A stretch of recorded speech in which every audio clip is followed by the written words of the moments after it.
S'il y a bien une chose que bon nombre d'entre nous aiment faire pendant la période des fêtes, c'est regarder des sagas entières ou les filmographies complètes de nos réalisateurs préférés. D'ailleurs, je n'échappe pas à la règle, et cette année j'ai pu, grâce à notre partenaire Filmo, me plonger dans le cinéma de Wes Anderson, dont mon œuvre préférée est sans conteste The Grand Budapest Hotel. Nous suivons l'histoire de Zero Mustapha et de son mentor Monsieur Gustave. Ce dernier est concierge du splendide hôtel Grand Budapest, une institution à l'excellente réputation.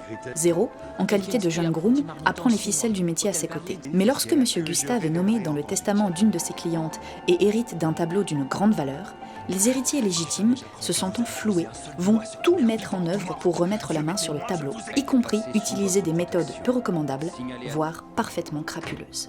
Le style de Wes Anderson, reconnaissable à des kilomètres, est un de mes préférés au cinéma. Les thématiques dures et complexes abordées dans ses films sont contrebalancées par l'esthétique cartoon et comique et systématiquement servies par un casting impeccable.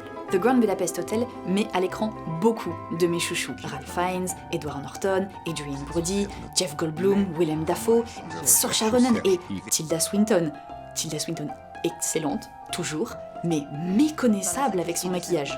Sérieusement, je ne l'avais pas reconnu lors de mon premier visionnage tant il est bluffant. N'hésitez pas à plonger dans l'histoire rocambolesque de Zero, Monsieur Gustave et leurs amis sur la plateforme de cinéma 100% française Filmo. Vous y découvrirez des œuvres de tous les genres, ainsi que des interviews et des émissions sur les œuvres et les dessous du cinéma. Leur catalogue est tellement riche et diversifié que je suis persuadée que vous trouverez votre bonheur dessus. Vous pouvez vous abonner sur le site ou directement sur leur Primetime Channel sur YouTube qui vient d'être lancé depuis le mois de décembre.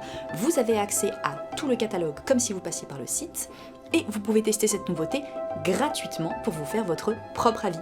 Personnellement, il est déjà fait, je vais continuer ma rétrospective Wes Anderson avec L'île aux chiens et je vous dis à très vite sur Filmo et sur Bande Dessinée pour un prochain Reco Express.